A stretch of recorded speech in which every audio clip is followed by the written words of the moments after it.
Hello and welcome to my new podcast, Air and Space Stories. Are you ready for an exciting news? Fasten your seatbelts and enjoy your flight with me, Cinzia. This is episode 6, season 1. The company I work for is currently exhibiting at the Avalon Aerospace and Defense Air Show that opened last Monday, the 28th of February, in Australia in the region Victoria. And after a week full of meetings, displays and pictures, it has reached the final day. Therefore, I got the idea to talk about air shows. Why do we love them? Why are they so important for the aerospace sector?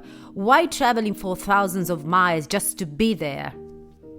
After 2 years of restrictions due to the pandemic, this show has reopened its doors in a big way. Many operators, delegations and sales experts have been attending the OC, as the Brits call the Australian, event, bringing in an international imprint.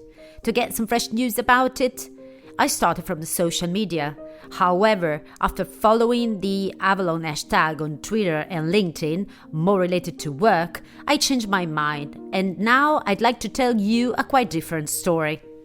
In fact, just looking at the posts, I could easily rename the Avalon Air Show as the Testosterone Fair. Actually, it applies to many others of the same genre.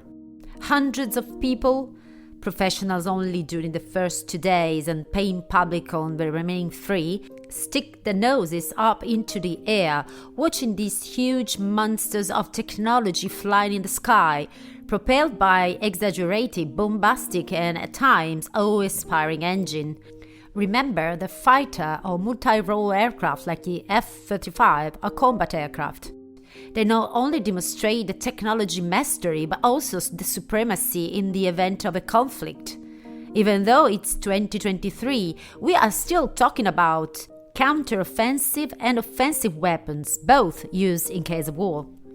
While about space missions, almost everything is fair because the countries involved carry on peaceful programs aimed at research and at the well-being of people. It's difficult to remain silent when I see these pseudo-military parades showing off the best weapons on the planet.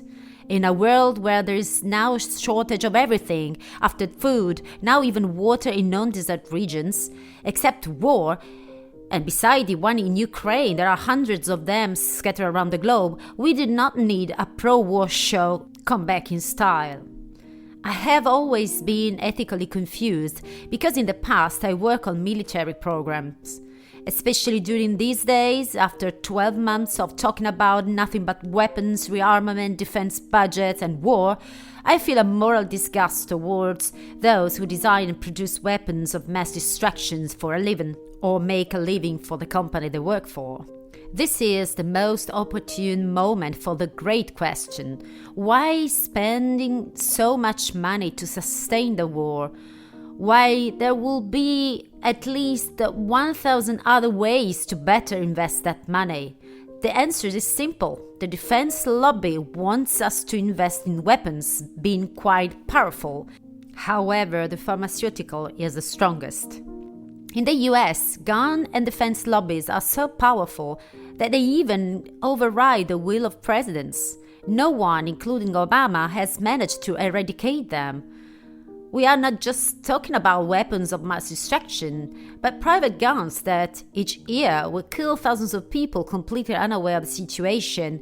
Moreover, this is a growing phenomenon. It's going to be almost impossible to stop the lords of war.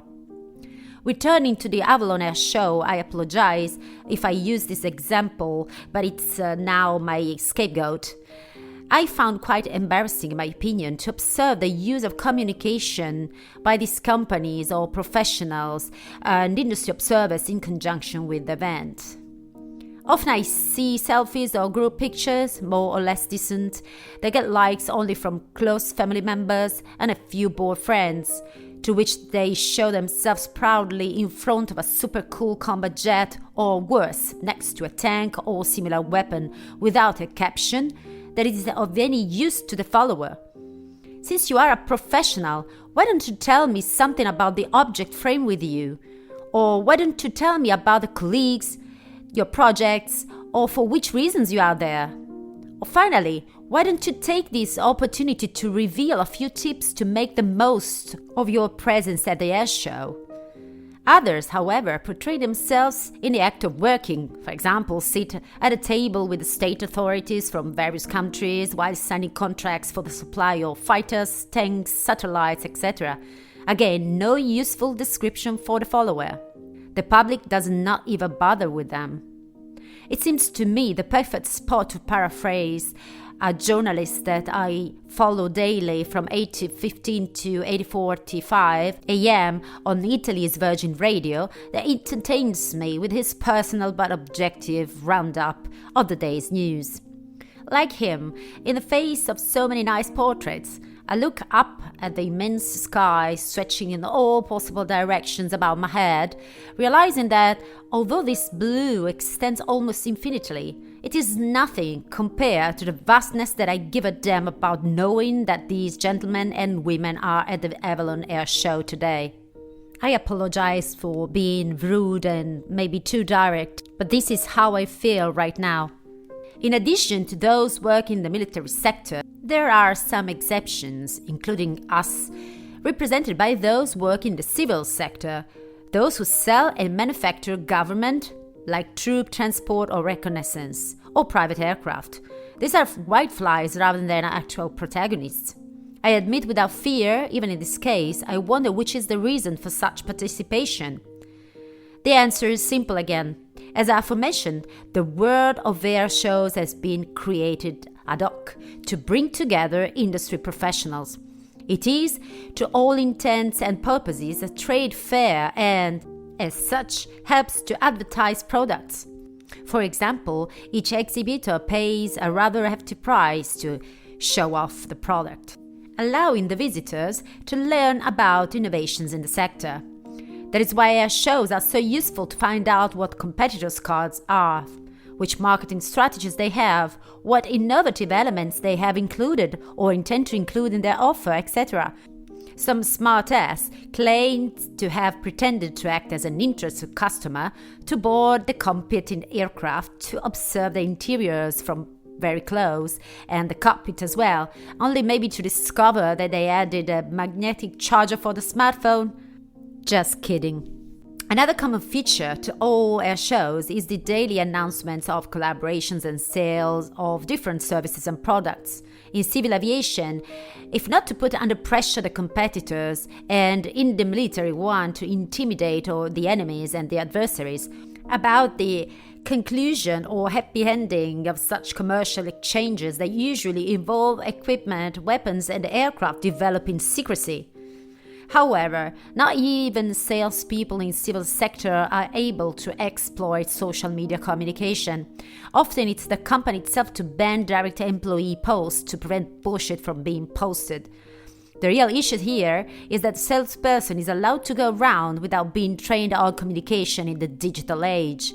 Indeed, it has been said for years that the institutional communication no longer works. It's too cold, informative only, and irrelevant to the user. It only shows how much power the company has. The one who understood the communication strategy very well and made millions of dollars out of it, it's the usual Elon Musk, which I quote in every episode of my podcast. From what you are hearing right now, you might mistakenly believe that I'm not a lover of such displays and air shows. On the contrary, I love them very much. Unfortunately, growing up and becoming wiser, I dropped the salami slices I had over my eyes and dug deep, looking for the meaning of this exhibitionism. Personally, the last time I attended an air show, perhaps the most famous of all, Le Bourget in Paris, for the company I worked for, was in 2005. At the time, I followed our aircraft, the M346. Later on became the T346 Master in all its displays, and that year it was performing alongside crazy aircraft such as the Sukhoi Su-27, the Rafale, or the Eurofighter. My presence was to ensure the proper participation of the aircraft, and therefore I felt it was necessary, almost mandatory. Of course, we attend the air show only to show off our newly born aircraft and to look for new customers within our own and foreign air forces. To feel less guilty, we used to say to ourselves that our aircraft was just a trainer, meaning we did not foster the war. Unfortunately, that small aircraft was made exactly to train military pilots to be prepared to enter into service in the event of the conflict. Speaking of which, ever since the war in Ukraine began, there has been a debate of sending fighter jets to the Ukrainians to defend themselves. So far, but I don't know how long it will last, the brain has won over the testosterone and no jet has been supplied. I don't think I'm the only one guessing that with those in hand, Kiev would in turn attack the beloved mother Russia. We would risk the World War III. Even old aircraft such as the beautiful F-16 or military trainers, there they are, can still carry modern and lethal weapons such as bombs and missiles. Fighter aircraft in the collective imagination remain beautiful human products because they represent the climax of technology, and in what respect this is true? In some cases, this extreme development in the military environment has made the fortune of some civil aircraft manufacturers such as Airbus, which was the first to adopt fly-by-wire flight controls on its A320, which has become one of the greatest aviation success stories of all time. Maybe I will do one episode about it, since I worked on that program. Or more recently, think of the synthetic vision, which started as an aid to military pilots for mission awareness, and now it's installed on almost all commercial airliners and the latest models of general aviation jets. These innovations, born in the military sector, improved either the safety of passengers on board the aircraft or the air traffic management. Boxes transmitting the position and other data to other aircraft flying or enabling better communications between pilots and control towers help the air traffic controllers in doing a better and safer job. We will see more and more of these in the future. Let us think of drones born to prevent pilots from falling into the hands of the enemy or being killed in action. In the recent years, they have joined the police, the civil defense in aid of rescuers, or used, so far to a limited extent, for deliveries. Finally, we are about to take an epochal step. In a couple of years, we will be using remotely piloted or autonomous air taxis for short-range displacement, as I told you about in the third episode on the urban air mobility. I hope you enjoyed this episode focused on defense and aerospace air shows. Maybe it led you up to a more critical and perhaps more ethical outlook. Thanks for flying with me again. Hope you enjoyed the flight and look forward to seeing you on the next one. Bye bye from Cinzia.